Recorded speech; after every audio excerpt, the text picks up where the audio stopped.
De Sénèque à Lucilius, lettre 123.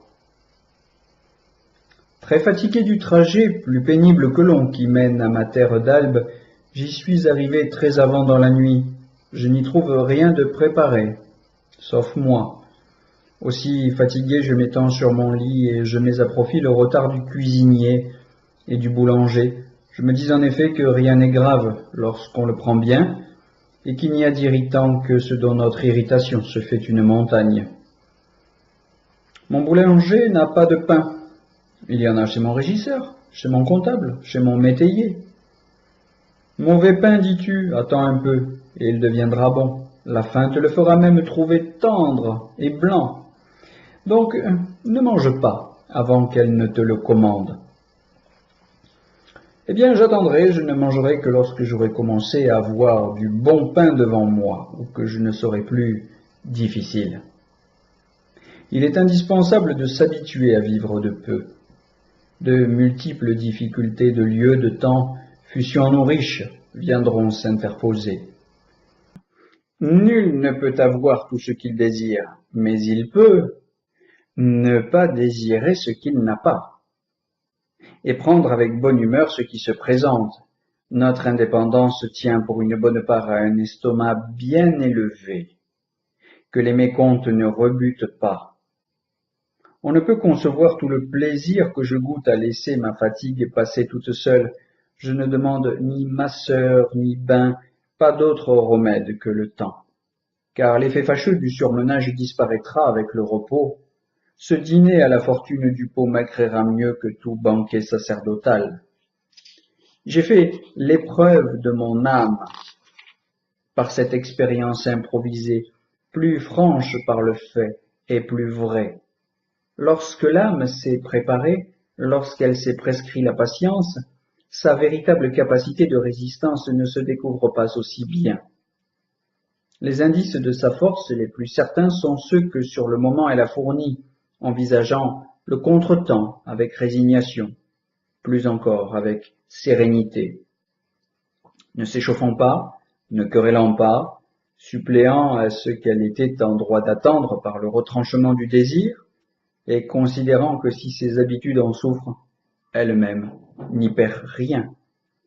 Il est bien des choses dont nous ne comprîmes toute l'inutilité que si elles vinrent à nous manquer, car nous en usions non parce qu'il fallait que cela fût, mais parce que nous les avions. Et que de choses on se procure parce que d'autres se les ont procurées, parce qu'elles se voient chez presque tout le monde.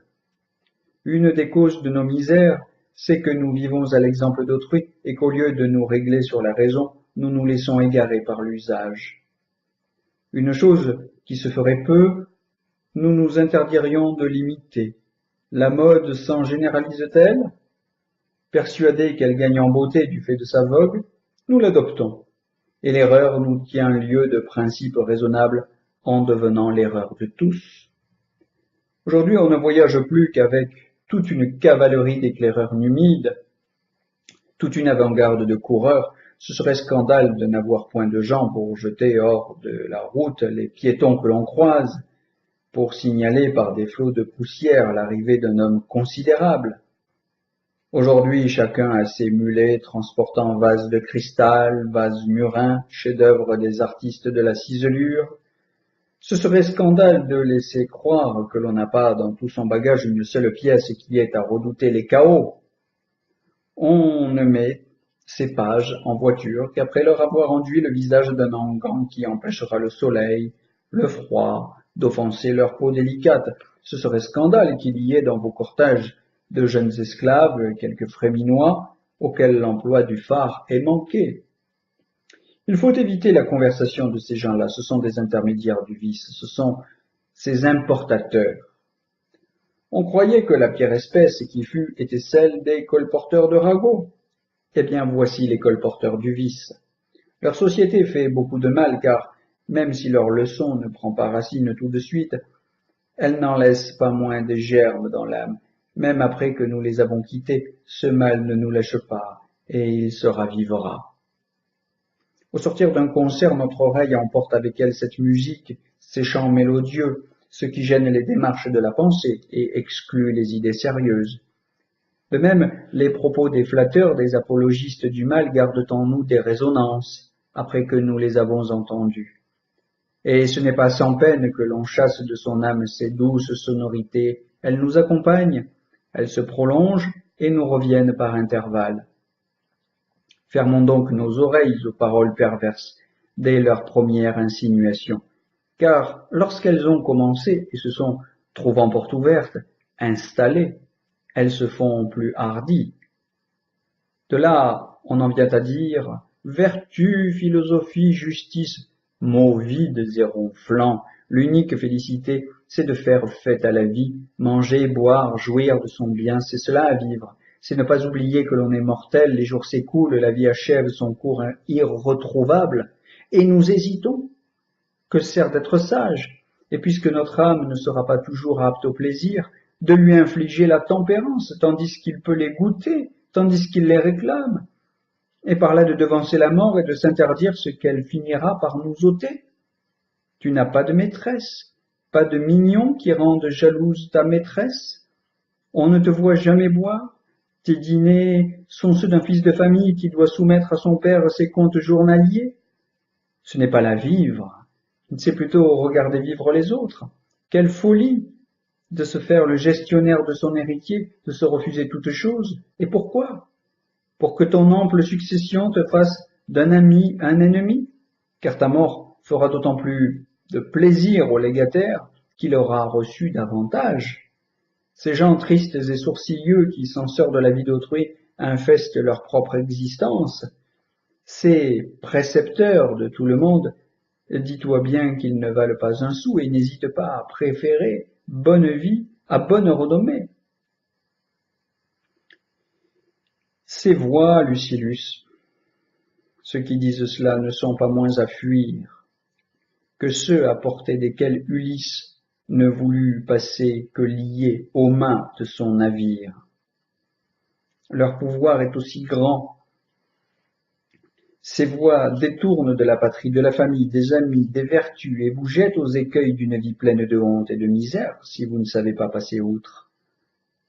Comme il vaut mieux suivre le droit sentier et se hausser par étapes à un point où l'agréable et l'honnête ne feront plus qu'un avec toi, pour toi.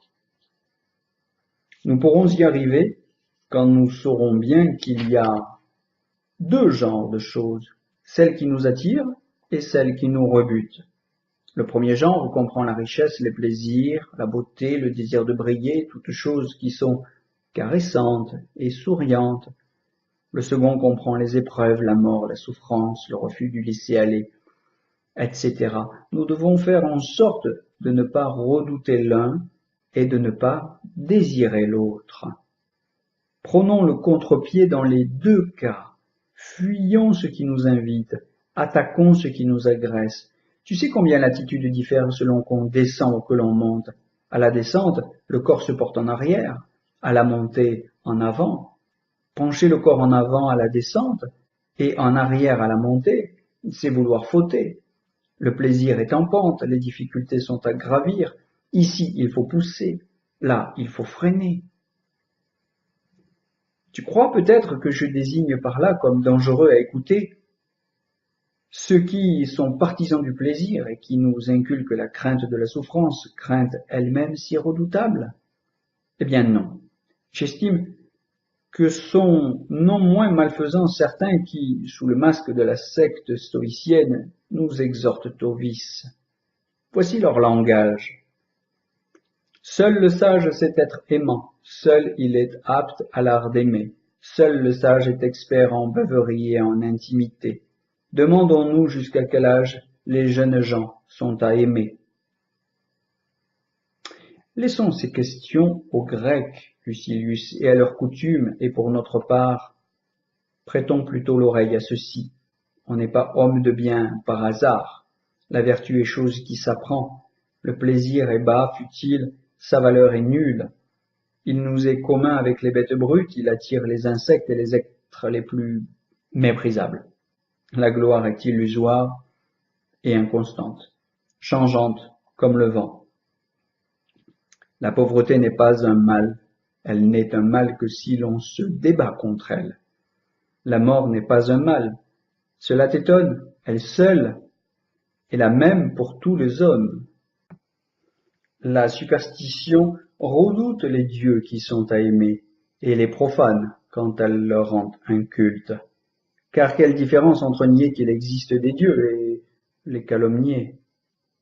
Apprenons ces préceptes, que dis-je, sachons-les par cœur. Il ne faut pas que le philosophe fournisse complaisamment des excuses au vice. Le cas est désespéré quand un médecin engage son malade à ne se refuser rien.